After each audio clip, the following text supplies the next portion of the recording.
भरेली भली अनंतनाय निक्षेपे व्याख्यानी छे। सकल जगत हित कारिणी हारिणी मोह तारिणी भवाब्धि मोक्ष चारिणी प्रमाणी छे। उपमाप्यानी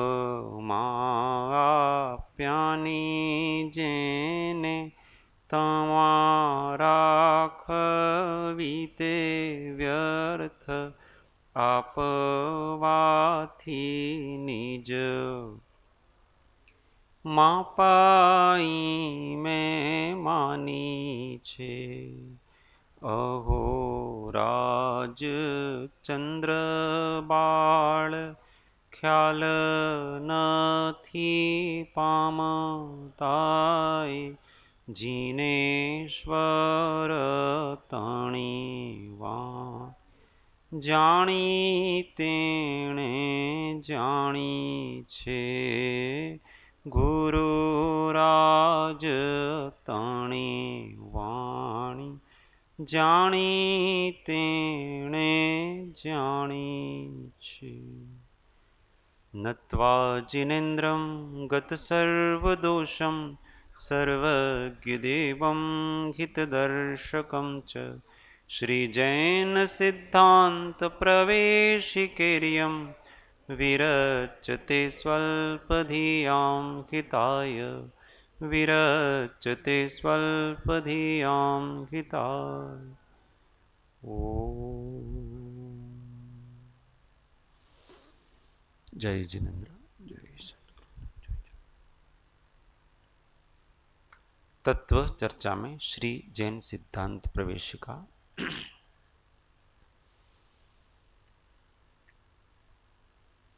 अध्याय 3 प्रश्न संख्या 397 बराबर। हाँ, गुजराती में 394। साधारण वनस्पति के कितने भेद हैं? साधारण वनस्पति का मतलब होता है निगोद।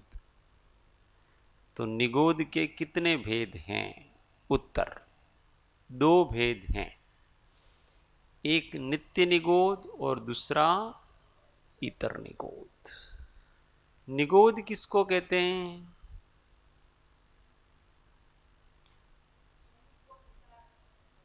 यस, शाब्दिक अर्थ बताए रखा मैंने। हाँ। निगोद, गोद का अर्थ होता है अपनी गोद होती है ना, जहां पर स्थान मिलता है अपने को उसको गोद कहते हैं। तो जहां पर अनेक जीवों को स्थान मिलता है उस शरीर को निगोद कहते हैं। और उस शरीर में जो जीव की पर्याय होती है उसको निगोद या जीव कहते हैं, निगोद पर्याय कहते हैं। तो निगोद के जीव होते हैं वो एक शरीर में अनेक जीव होते हैं, इसलिए उसका नाम निगोद है, एक ही स्थान पर। तो वो निगोदिया जीव 2 प्रकार के हैं, एक नित्य निगोदिया जीव और एक इतर निगोदिया जीव। अब फिर से प्रश्न हुआ कि नित्य निगोद किसको कहते हैं? तो उत्तर, जिसने कभी भी निगोद के सिवाय दूसरी पर्याय नहीं पाई, अर्थात अब तक उसी पर्याय में रहा हो, उसको नित्य निगोद कहते हैं। मतलब अनादि काल से जो उस निगोद पर्याय में ही है, कभी निकला ही नहीं है, उसको नित्य निगोद कहते हैं। इतर निगोद किसको कहते हैं? तो जो निगोद से निकलकर दूसरी पर्याय पाकर फिर निगोद में उत्पन्न हो, उसको इतर निगोद कहते हैं। समझ में आ गया दोनों कि एक बार उस निगोद की पर्याय से निकल चुका है, वो स्थावर में आया, तरस में आया और इस प्रकार से उसका परावर्तन हुआ, और बाद में वापस उस निगोद पर्याय को अर्थात साधारण वनस्पति में जा रहा है, उसको इतर निगोद कहते हैं।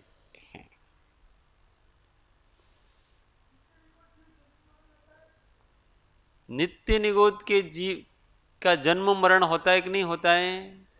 तो होता ही, वो तो जन्म मरण ही करता है। एक श्वास में 18 बार जन्म ले लेता और मर जाता है। अंतर्मुहूर्त में 66,336 बार जन्म मरण कर लेता हो, इतना जी। अपन जितना श्वास लेते हैं ना, सामान्य स्वस्थ व्यक्ति का जितना श्वास लेने में समय लगता है, उस एक श्वास में वो नॉर्मल स्वस्थ व्यक्ति सहज प्राणायाम करके नहीं, तो उतनी देर में वो 18 बार जन्म मरण कर लेता है। देखो, नित्य निगोद में दो प्रकार हैं। नित्य शब्द को जब अपन त्रिकालवाची मानते हैं, तो जो जीव निगोद पर्याय में अनादि से हैं और अनंत काल तक उसी पर्याय में रहेंगे, वो नित्य निगोदिया है। और जो जीव अनादि काल से निगोद में ही हैं, परंतु निगोद पर्याय से वो कभी निकलेंगे, उसको अनादि निगोद कहते हैं। क्या कहते हैं उसको? अनादि निगोद कहते हैं। इस अनादि निगोद के लिए कभी नित्य निगोद शब्द उपयोग हो जाता है, पर वास्तव में वो अनादि निगोद कहलाता। नित्य शब्द त्रिकालवाची है, तीनों कालों में वो काम हो उसको नित्य कहते हैं। तो जो जीव उस निगोद पर्याय में तीनों काल रहे, भूतकाल में भी, वर्तमान और भविष्य में, उसको नित्य निगोदिया कहते हैं।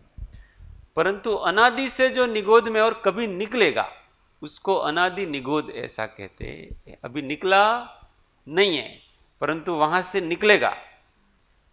तो अब अब वो जो निगोद स्थान है, उसमें दो प्रकार के जीव हो गए।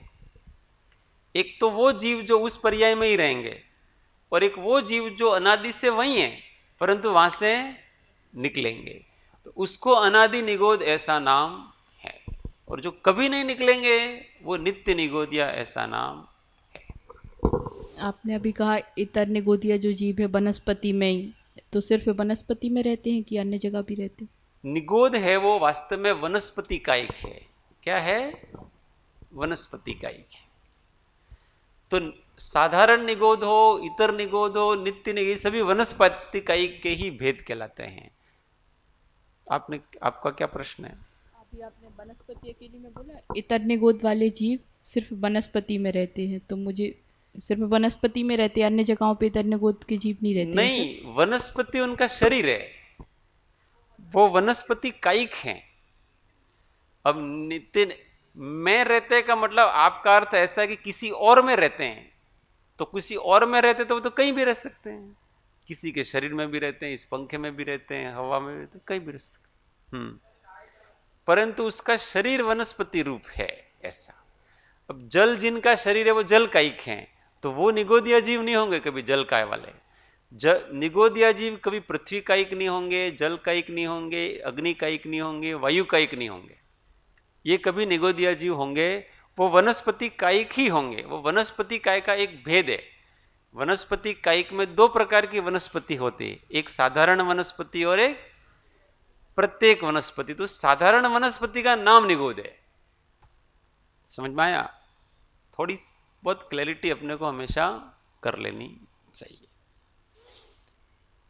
और जो साधारण वनस्पति होती है उसमें निगोद में फिर स्थावर, एक कहो त्रस और स्थावर, तो स्थावर में तो पांचों आ जाएंगे, पृथ्वी कायिक भी आ जाएंगे, जल कायिक भी आ जाएंगे, सब कुछ आ जाएंगे। उस स्थावर में भी वनस्पति कायिक में दो प्रकार है, एक साधारण और एक प्रत्येक वनस्पति। ऐसे अब पांचों स्थावर हैं, वो सूक्ष्म भी होते हैं और बादर भी होते हैं। इसीलिए जो साधारण वनस्पति कायिक हैं वो भी सूक्ष्म भी होंगे और बादर भी होंगे। इसी प्रकार से वनस्पति कायिक के बाकी के स्थावरों के दो भेद हैं, सूक्ष्म और बादर। सूक्ष्म पृथ्वी कायिक, बादर पृथ्वी कायिक। सूक्ष्म जल कायिक, बादर जल कायिक। सूक्ष्म अग्नि कायिक, बादर अग्नि का एक, सूक्ष्म वायु का एक और बादर वायु का एक। और इसके अब दो भेद हो गए। किसमें? पहले तो साधारण और प्रत्येक, और इन दोनों में दो दो प्रकार होंगे उसके, कि सूक्ष्म साधारण वनस्पति का एक और बादर साधारण वनस्पति का एक, सूक्ष्म प्रत्येक वनस्पति का एक और बादर वनस्पति का एक, ऐसे है। अब उसमें जो सूक्ष्म साधारण वनस्पति का एक है वो सूक्ष्म निगोदिया जीव है, और बादर जो साधारण वनस्पति का है उसका नाम बादर निगोदिया जीव है। अब समझ में आया सारा स्पष्टीकरण? हाँ, बादर निगोदिया जीव है। नहीं, जिन निगोदिया शरीर, जो निगोदिया जीव है ना, उनका शरीर किसी को रोकता है और किसी से रुकता है। ऐसे बादर पर्याय वाले, बादर शरीर वाले वो बादर निगोदिया जीव होंगे। और जिन निगोदिया जीवों का शरीर सूक्ष्म परिणमन कर रहा है, जो न तो किसी को रोकता और न किसी से रुकता है, वो सूक्ष्म निगोदिया जीव होते हैं, और वो सर्वत्र होते हैं। ऐसे सूक्ष्म पृथ्वी का एक सर्वत्र है, सूक्ष्म जल का एक सर्वत्र है, सूक्ष्म वायु का एक सर्वत्र है, सूक्ष्म अग्नि का एक सर्वत्र है, और सूक्ष्म बादर निगोदिया सर्वत्र है, और सूक्ष्म प्रत्येक वनस्पति का वो भी सर्वत्र है। इस प्रकार से समझना चाहिए। तो जब जीव समास में त्रियंच के मतलब एक इंद्रिय के 42 भेद लिए हैं, तो फिर उसमें साप्रतिष्ठित अप्रतिष्ठित के वो सूक्ष्म और बादर करके क्यों नहीं लिया? ऐसा है, भेद अनेक प्रकार के। आप कितने भी प्रकार से भेद करो ना, अब किसी आचार्य ने उस तरह से गिना तो उसके ऐसे भेद किए, किसी आचार्य ने उस तरह से गिना तो उसको ऐसे भेद किए। उस भेद में कोई बहुत अधिक मतलब वाली बात नहीं है। वो कैसे गिनते हो आप, इसके आधार पर है, गिनती के आधार पर। केवल गणित लगाइए, आप उस गणित को अनेक प्रकार से लगा सकते हो। तो जिन्होंने, अब गौमट सार वालों ने ऐसी गणित लगाई तो इस हिसाब से उन्होंने भेद किए, दूसरे कोई ने कोई और गणित लगाएंगे तो उससे भेद कहेंगे। भेद का प्रकार अलग है। बाकी जितनी गणित, जितने भेद किए उतने ही नहीं है। अब वो जीव समाज के 98 भेद है तो उतने ही नहीं है, 98 का भी विस्तार है, और भी विस्तार है बहुत अधिक। भेद तो असंख्यात है।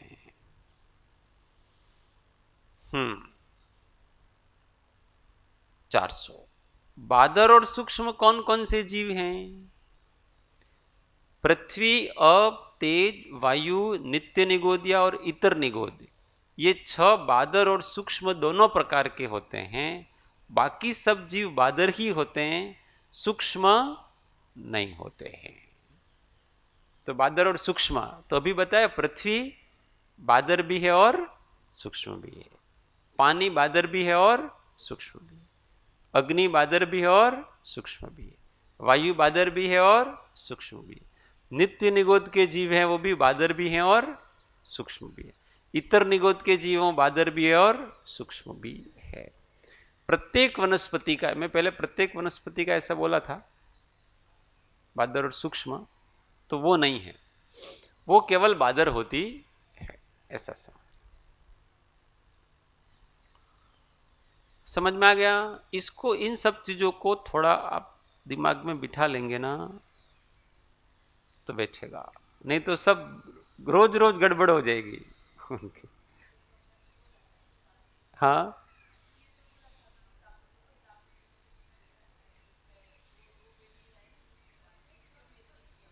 नहीं, जो प्रत्येक वनस्पति है उसमें सूक्ष्म और बादर के भेद नहीं है।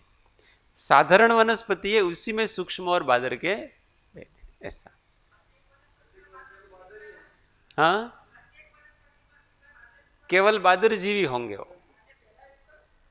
इसलिए तो मैंने फिर से कहा ना कि अगर मैंने गलती से कह दिया हो तो उसको सुधार लेना, क्योंकि अपन भी बहुत दिमाग लगाते हैं, कभी कभी दिमाग फिसल जाता, ये चक्कर ही ऐसा है। एक आत्मा के सिवाय कहीं भी दिमाग लगाएंगे तो फंसेंगे और आपका चित्त विचलित होगा। एक आत्मा ऐसी वस्तु है जहां केवल परम शांति है और कुछ चीजें नहीं, यही सीखना है हमको बस। इसलिए इन क्षयोपशमिक विकल्पों में कभी मत उलझना, कभी बहुत अधिक उसका दिमाग का दही करना। ये क्षयोपशम सहज उपजेगा अपने, ये इतना सूक्ष्म ज्ञान होता है आचार्यों को वगैरह, तो क्या वो याद करते हैं? क्या वो चिंतन करते हैं? ऐसा नहीं है कि इनका वो याद करते हैं, चिंतन करते हैं।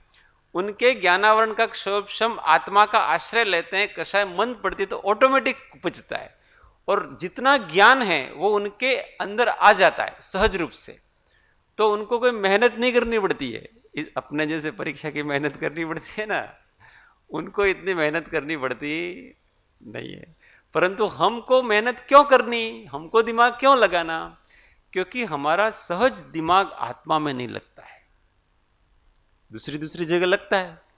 अगर सहज दिमाग हमारे शांत निराकुल गायक स्वभाव में ही लगता है, उसी का चिंतन चलता है, उसी का मंथन चलता है, उसी का निधिध्यासन चलता है, और दिन भर हम प्रशांत परिणामों में, एक ही विचारों में, अध्यात्म विचारों में ही रह सकते हैं, तो निश्चित रूप से उसको छोड़ करके अन्य कोई विचार करने की हमको आवश्यकता नहीं है। परंतु हमारा मन ऐसा लगता नहीं है, थोड़े समय अध्यात्म विचार चलेंगे और फिर कहां भागेगा? दूसरी जगह भागेगा।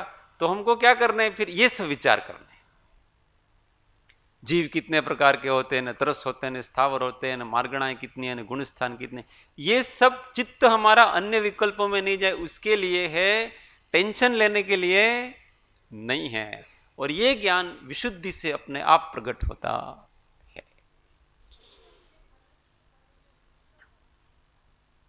सूक्ष्म परिणमन करें ऐसी प्रत्येक वनस्पति में योग्यता नहीं है, इसलिए उसके सूक्ष्म जीव नहीं होते, उनमें ऐसी योग्यता नहीं। योग किसको कहते हैं? अब ये मार्गणा पूरी हो गई। योग किसको कहते हैं? पुद्गल विपाकी शरीर और अंगोपांग नामा नाम कर्म के उदय से मनोवर्गणा तथा वचन वर्गणा तथा काय वर्गणा के अवलंबन से कर्म नो कर्म को ग्रहण करने की जीव की शक्ति विशेष को भाव कहते हैं, भाव योग कहते हैं। इस ही भाव योग के निमित्त से आत्म प्रदेश के परिस्पंदन को द्रव्य योग कहते हैं। पहले तो भाव योग कहा, तो भाव योग को सामान्य से समझना कि इस जीव के कर्म और नौ कर्म को जो आकर्षित करने की अर्थात ग्रहण करने की जो शक्ति है, जीव की उस शक्ति का नाम भाव योग है। ठीक है, क्योंकि वो जीव की शक्ति है। जहां जहां भी आगम में द्रव्य और भाव ऐसा शब्द आएगा, वहां भाव से हमेशा जीव द्रव्य को लेना और द्रव्य से हमेशा पुद्गल को लेना। तो यहां जब भाव योग ऐसा आएगा तो जीव की कर्म और नौ कर्म वर्गणाओं को ग्रहण करने की शक्ति का नाम भाव योग है।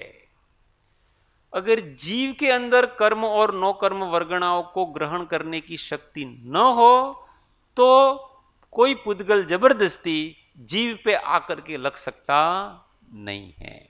इसलिए उसी की शक्ति ऐसी कि वो कर्म और नौ कर्म वर्गणाओं को ग्रहण करता है। अब उसमें निमित्त क्या क्या है वो बता रहे हैं। तो किस कारण से वो कर्म और नौ कर्म ग्रहण करता है? तो सबसे पहले पुद्गल विपाकी शरीर नाम कर्म, कर्म और नौ कर्म वर्गणाओं का ग्रहण शरीर नाम कर्म हो इसी के होगा।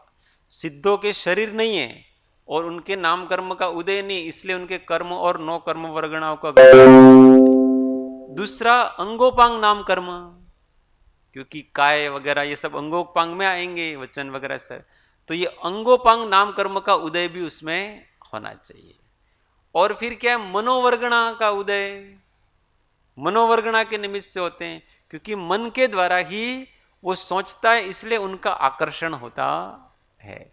और फिर वचन वर्गणा ये भी निमित्त पड़ती है। वचन वर्गणा के निमित्त से ही वो वचनों को आकर्षित, वचनों के जो पुद्गल परमाणु है भाषा वर्गणा के, उसको आकर्षित करते हैं। तथा काय वर्गणा उसका भी स्पंदन है, वो उसमें निमित्त बनता है, इसलिए कर्म वर्गणा आदि ग्रहण करते। कर्म और नौ कर्म वर्गणा वो काय वर्गणा से करते हैं। वचन वर्गणा के निमित्त से भाषा के पुद्गलों को ग्रहण किया जाता है, और मनोवर्गणा के निमित्त से उसके मन के पुद्गल होते हैं, उनको आकर्षण किए, उनको ग्रहण किया जाता है। इस प्रकार से इन सब का जब अवलंबन होता है तब जीव कर्म और नौ कर्मों को ग्रहण करता है। तो वो जो कर्म और नौ कर्म को ग्रहण करने की शक्ति वो भाव योग है।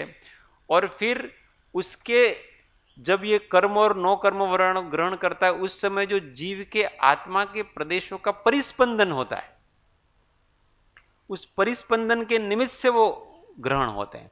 तो परिस्पंदन आत्म प्रदेशों का है, उसका नाम द्रव्य योग कहलाता है। तो अब शॉर्ट में क्या परिभाषा होगी?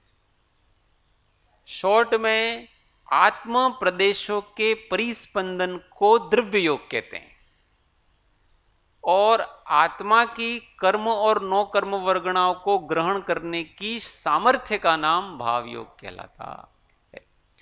तो अगर कभी भी हमारे योग होगा, कर्म और नौ कर्म वर्ग ग्रहण होगा, तो नियम से आत्म प्रदेशों का परिस्पंदन होगा।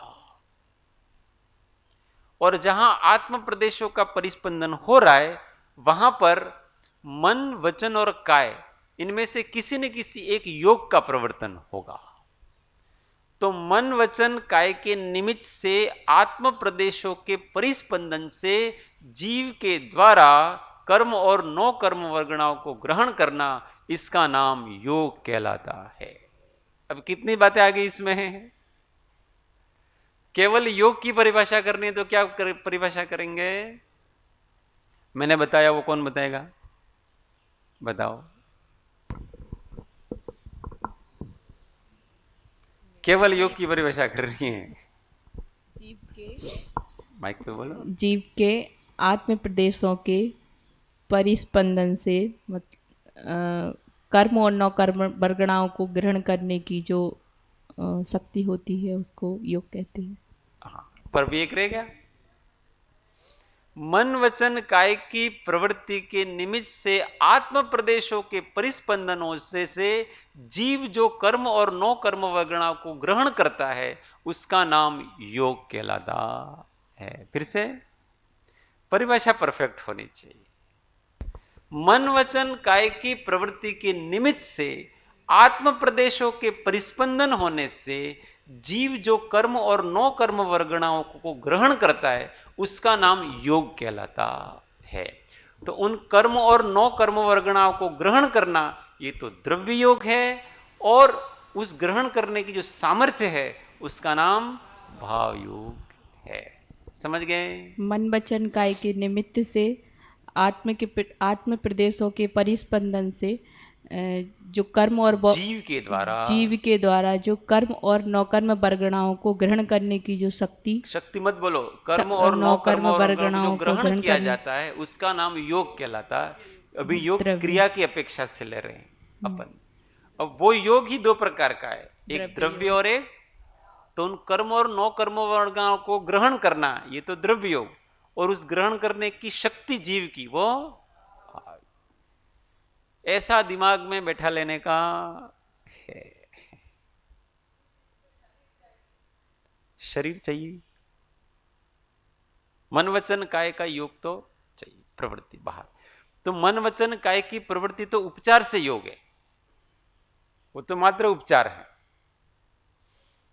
ये शरीर होने मात्र से कर्म का आकर्षण नहीं हो रहा है, कर्म नौ कर्म वर्गणाओं का जिनके पास उसका स्पंदन भी होना चाहिए। जिन जीवों के पास मन नहीं है तो वचन नहीं है तो क्या उनका, तो उनके काय योग होगा केवल, तो एक ही योग काय से योग बंद से ही कर्म ग्रहण करेंगे, एक ही योग से ग्रहण करेंगे। कोई भी एक योग होना जरूरी है, उससे हो जाएगा काम। और एक समय में किसी के पास तीनों योग हैं तो भी एक समय में एक ही योग प्रवर्तमान होता है। इनकी प्रवृत्ति एक साथ अपने को होती है, ऐसा लगता है कि मैं सोच भी रहा हूं, मैं बोल भी रहा हूं और मैं शरीर की चेष्टा भी कर रहा हूं, ऐसा अपने लगता है। पर सूक्ष्म रूप से उसको देखेंगे तो जिस समय मनोयोग चल रहा है उस समय वचन योग नहीं चलेगा, और जिस समय काय योग चल रहा है उस समय वचन योग नहीं चलेगा। इस प्रकार से उसमें एक समय में एक ही योग होता है, ये केवल ही जानते हैं। अपने को तो तीनों एक साथ होते हैं ऐसा लगता है, परंतु अपन भी देखते हैं ना, कि कभी कभी ऐसा अपने को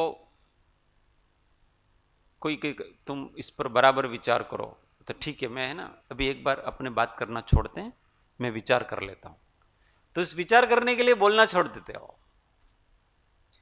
तभी गहन विचार होता है जब आप बोलना छोड़ोगे। इसका मतलब उस मनोयोग में एकाग्र होना है तो आपको वचन योग छोड़ना पड़ेगा। और अगर आपको शांति से बैठ के विचार करना, अब चलते हुए बराबर नहीं आ रहा तो मैं शांति से एक बार बैठता हूं, फिर कहते हैं ना भाई तो शांति थी बेसीने विचार कर छे। इसका अर्थ क्या है कि जब तक आप प्रवृत्ति कर रहे हो तब तक यथा योग्य विचार नहीं कर पाओगे, इसलिए शांति से एक बार बैठो। तो काय योग को रोकना पड़ेगा, वचन योग को रोकना पड़ेगा, फिर आपका मनोयोग स्थिर होगा, ऐसा है।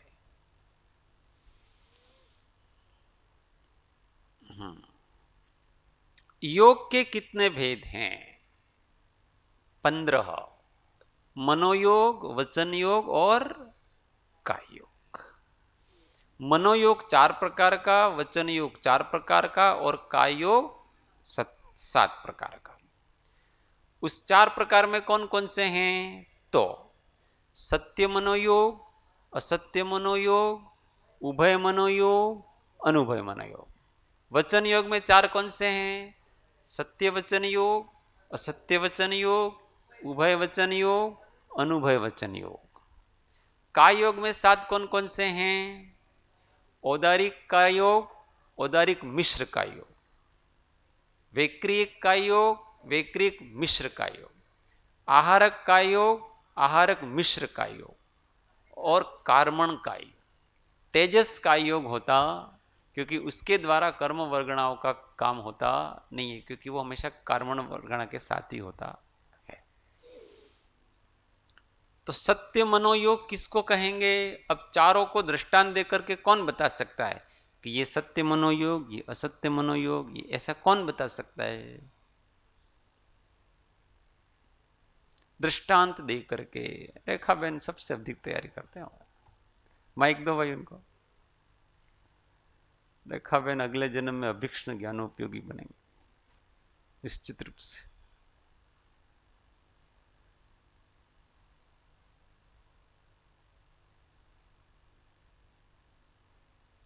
हाँ, माइक चालू कर।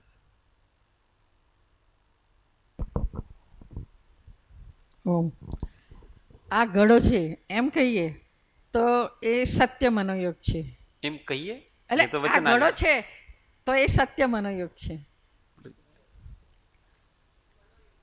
हाँ, मनोयोग में हमेशा विचार की मुख्यता। हाँ, हाँ, हाँ। ये घड़ा है ऐसा विचार करना, पर कौन किसको घड़ा है ऐसा विचार करना? घड़े को ये घड़ा है, सामने घड़ा देखा और उसको देख करके ऐसा विचार आया कि ये घड़ा है, तो ये कौन सा मनोयोग हो गया? सत्य, क्योंकि वो सत्य मन है, जो है वैसा ही विचार किया है, उल्टा विचार किया नहीं है। अब उसी प्रकार से असत्य मनोयोग क्या है? कमंडल ने जोईने एम के आ घड़ा घड़ा जेवो छे, ऐसा नहीं, वो तो सही है, वो तो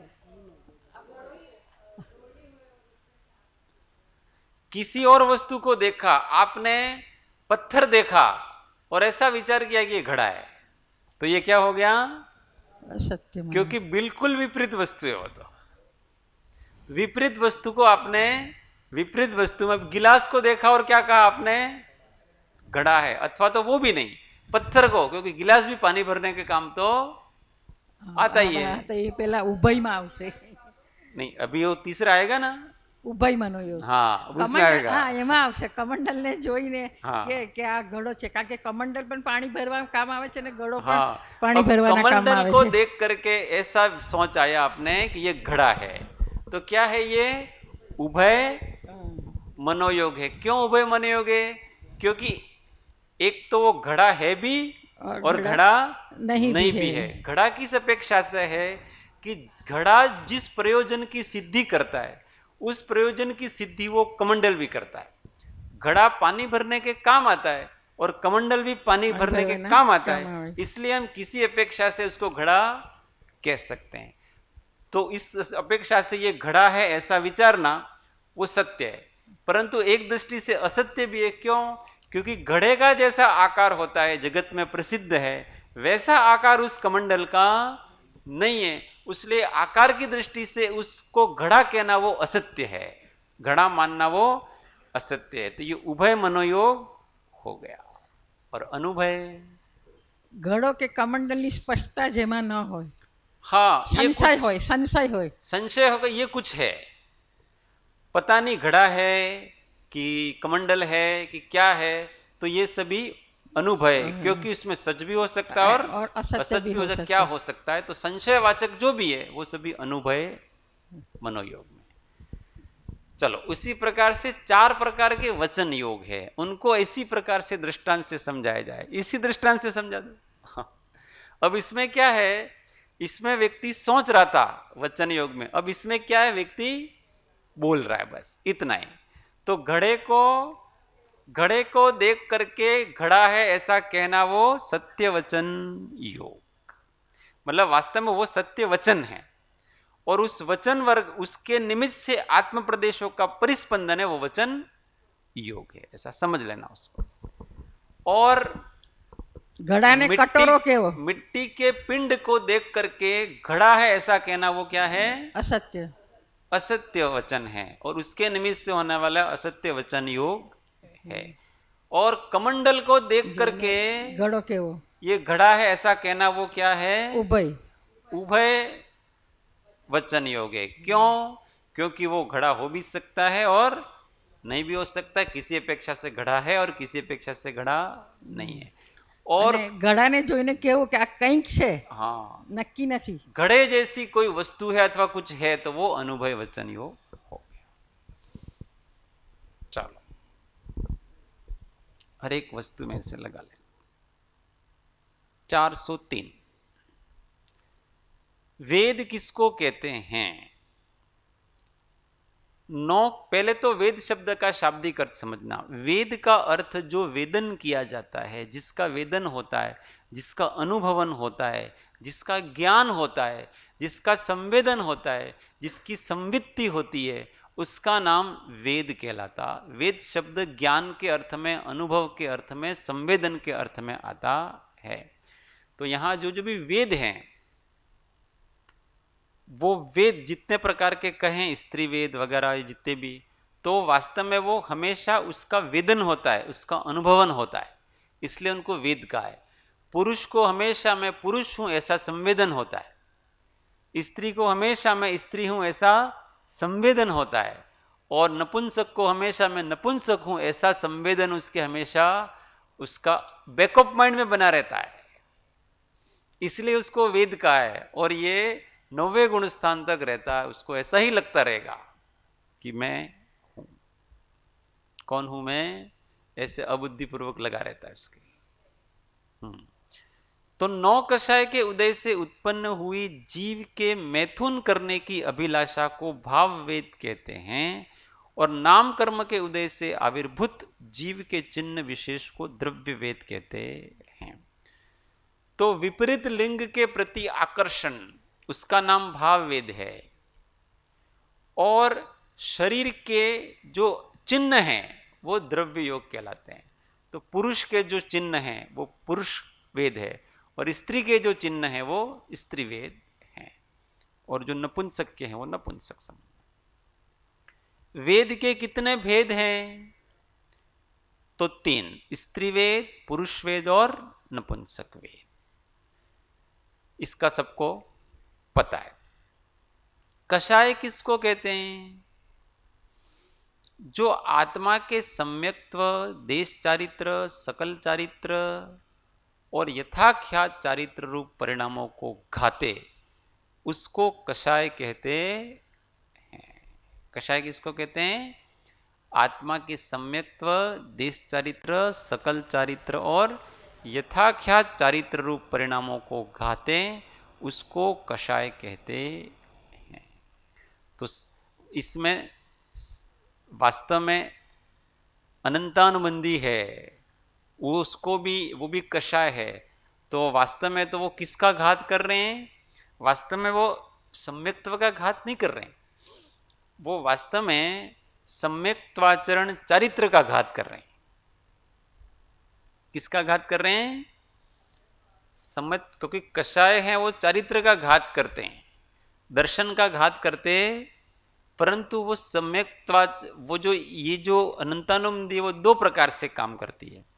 एक सम्यक्त्वाचरण चारित्र को भी घात करेंगी और वो मिथ्यात्व को भी बढ़ाती है, सम्यक्त्व का भी वो घात करती है, पर वास्तव में वो घात है वो सम्यक्त्वाचरण चारित्र का करते हैं। और जब तक सम्यक्त्वाचरण चारित्र प्रकट नहीं हो रहा तब तक उसको सम्यक्त्व भी होता नहीं है। चलो, इस संबंध में कोई प्रश्न? कहने का अर्थ, जो तत्वार्थ श्रद्धान को नहीं होने दे ऐसे राग द्वेष आदि के भाव, इसका नाम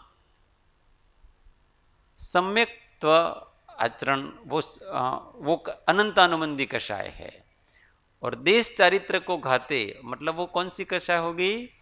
अप्रत्याख्यान। जो देश संयम को उत्पन्न नहीं होने दें ऐसे जो राग द्वेष हैं वो अप्रत्याख्यानावरण कषाय हैं और वो देश चारित्र को घातती है। और जो सकल संयम को नहीं होने दें ऐसी कषायों का नाम प्रत्याख्यानावरण कषाय है और वो सकल चारित्र को घातती है। और जो अपना परिपूर्ण शुद्ध चारित्र है यथाख्यात, उसको जो प्रकट नहीं होने देती है वो संज्वलन कषाय है और उसके निमित्त से यथाख्यात चारित्र का घात होता है, ऐसा समझना।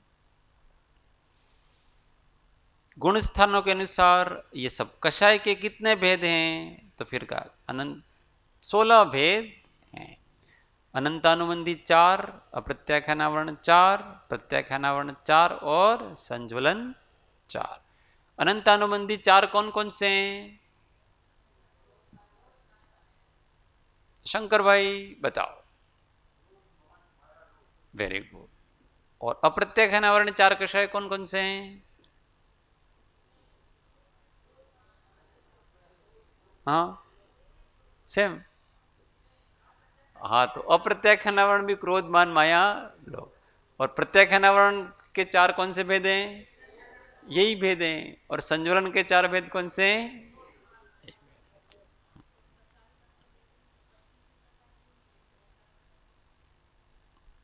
कषाय का नाम लेते हैं तो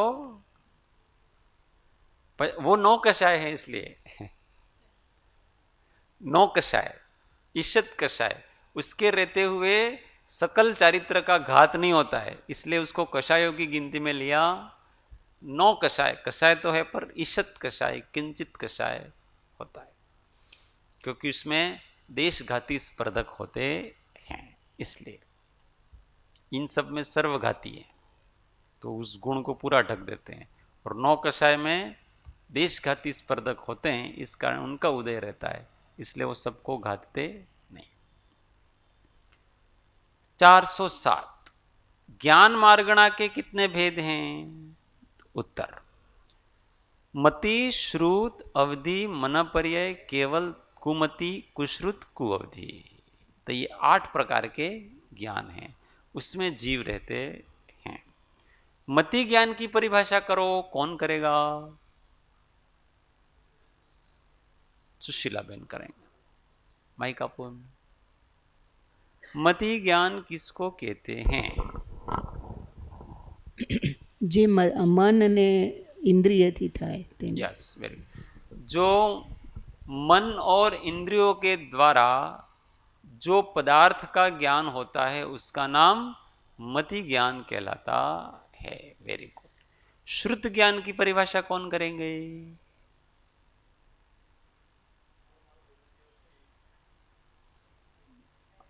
हाँ, पर पूर्णिमा बेन बोलो।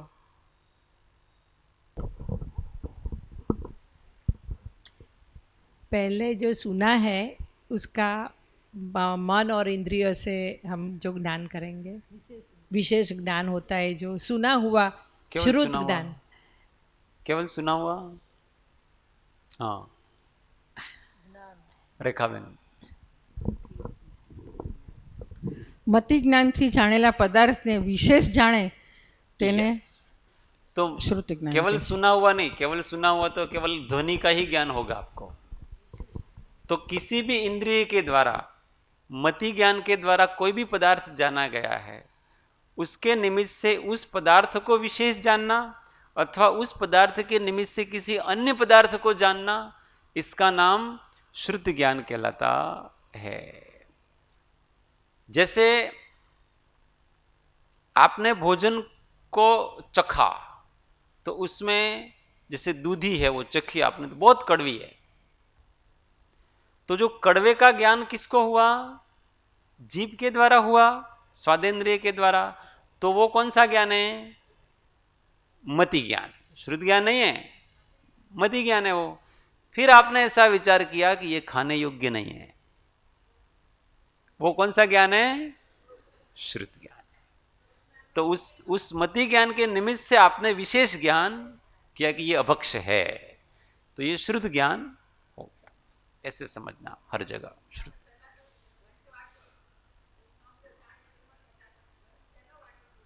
हाँ, तो श्रुत ज्ञान कहलाता।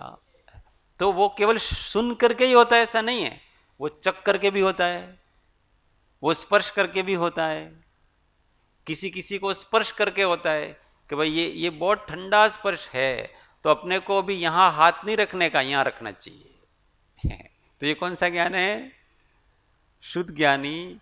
जैसे यहां चिट्ठी है, चिट्ठी यहां पर है और उस कोने में आपने कोई गुड़ डाल दिया, तो अब क्या है कि चींटी के नाक होता है, तो उसकी गंध आती है, तो उसकी गंध उसके नाक में पड़ी, तो वो जो गंध उसके नाक तक आई, तो वो कौन सा ज्ञान हुआ? तब भी श्रुत श्रुत करते हैं। इतना तो समझो मेरे भाई कि इंद्रिय के द्वारा जो ज्ञान होता है पदार्थ का, वो मति ज्ञान है।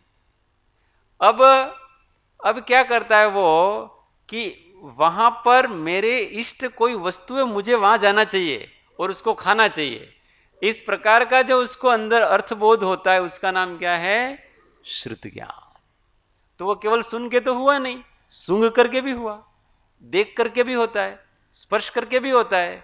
इसलिए श्रुत ज्ञान एकेंद्रियों को भी होता है, द्विंद्रिय सबके होता है। ऐसा नहीं कि केवल जिसके कर्णेंद्रिय होगी उसी के श्रुत ज्ञान होगा। केवल जो आगम ज्ञान रूप श्रुत ज्ञान है वो ही केवल संज्ञी पंचेंद्रियों को होता है, बाकी तो सबको होता है। अवधि ज्ञान किसे कहते हैं?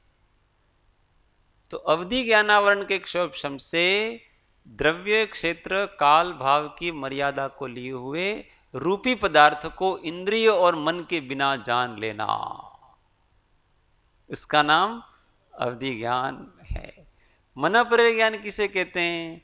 तो मन परे ज्ञानावरण के क्षयोपशम से इंद्रिय और मन की सहायता के बिना किसी के मन में स्थित विकल्पगत रूपी पदार्थ को जान लेना, उसका नाम मन परे ज्ञान है। केवल ज्ञान किसको कहते हैं? इंद्रिय और मन की सहायता के बिना लोकालोक के ज्ञान को, प्रत्यक्ष ज्ञान को केवल ज्ञान कहते हैं। कुमति ज्ञान किसको कहते हैं? तो मति ज्ञानावरण के क्षोभशम से मिथ्या दृष्टि जीव के, केवल इतना ही लगा देना। मति और कुमति ज्ञान में फर्क क्या है? केवल सम्यक्त्व और, तो मिथ्या दृष्टि जीव के मति ज्ञानावरण के क्षोभशम से जो इंद्रिय और मन की सहायता से जो अर्थबोध होता है, उसका नाम कुमति ज्ञान। उसी प्रकार से मिथ्या दृष्टि जीव के श्रुत ज्ञानावरण के क्षयोपशम से मति ज्ञान के द्वारा जानी हुई वस्तु को विशेष अर्धबोध जो होता है, उसका नाम कुश्रुत ज्ञान है। और कुअवधि ज्ञान क्या है? तो मिथ्या दृष्टि जीव के अवधि ज्ञानावरण के क्षयोपशम से द्रव्य क्षेत्र काल भाव की मर्यादा को लिए हुए किसी रूपी पदार्थ को इंद्रिय और मन की सहायता के बिना जानना, उसका नाम कुअवधि ज्ञान कहलाता है। तो ये 8 प्रकार की ज्ञान मार्गणाएं हैं। अपने को सब परिभाषाएं करने आ जानी चाहिए, क्लैरिटी सारी आगम में पारंगतता। अब तो कितने वर्ष हो गए अपने दिमाग में विचारना कि इसकी मुझे परिभाषा करनी है। परिभाषा ऐसी हो कि उसमें कोई वस्तु छूटे नहीं, परफेक्ट हो जाना चाहिए। आगे कल पढ़ेंगे। समय पूरा हो गया।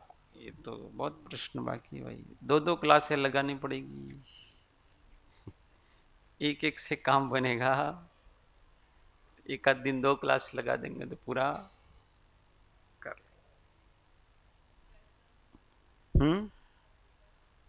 पेपर 22 तारीख को है और 24 तारीख को सबको जमा कराना है। पहला ऐसा विचार था कि एक दिन देना, अब सोचा कि 2 दिन दिए जाए आपको, तो आराम से। हाँ, परंतु हमेशा सबको ध्यान रखना चाहिए कि बिना देखे सब पेपर करें, कोई देखे नहीं। फिर किसी को देखना हो तो 10 नंबर माइनस हो जाएंगे, पर हमारे यहां नंबर की तो मुख्यता नहीं है ना। आपके कितने नंबर आए वो कौन पूछने वाला है, पर आपने अब तक जो पढ़ा उसकी परीक्षा है ये। तो आप परीक्षा में भी देख करके ही लिखेंगे तो परीक्षा कहां हुई? वो तो यहां से टिप करके वहां टिपा आपने। तो परीक्षा उसका नाम है कि अब तक जो पढ़ा उसमें आपने क्या समझा। तो भले 2 नंबर आए कि 4 नंबर आए, परंतु हमको बिना देखे ही लिखने का प्रयत्न, क्योंकि इसमें अब ऐसा तो कुछ है नहीं कि आपको सोच विचार करके कुछ लिखना है, इसमें तो केवल टिक करना है। तो टिक करना है तो आपने जो समझा वो समझ करके आप टिक करते जाओ, गलत आए तो भी कोई बात नहीं। इससे आपकी परीक्षा तो होगी कम से कम कि हम कितने समझे। नहीं तो देख देख करके लिखोगे तो फिर परीक्षा तो होगी नहीं, नंबर आ जाएंगे बस। नंबरों को क्या करना है, नंबर का कुछ मतलब नहीं है। आपको कोई किसी जगह एडमिशन थोड़ी लेना अपने को, किसी कॉलेज वगैरह में कि अच्छे नंबर आएंगे तो हो जाएगा। ये तो हमारी परीक्षा है, और कोई इसलिए अच्छी तरह से हम तैयारी करें और बिना देखे ही उस पेपर को भरें।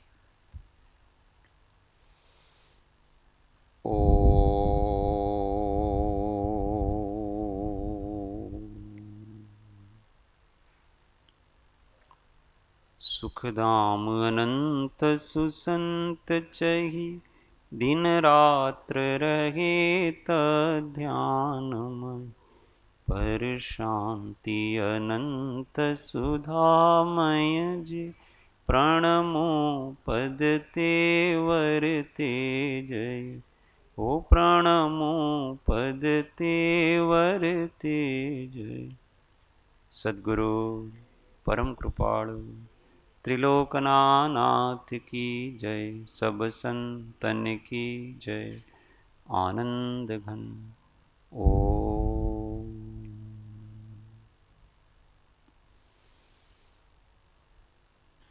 जय सद्गुरु।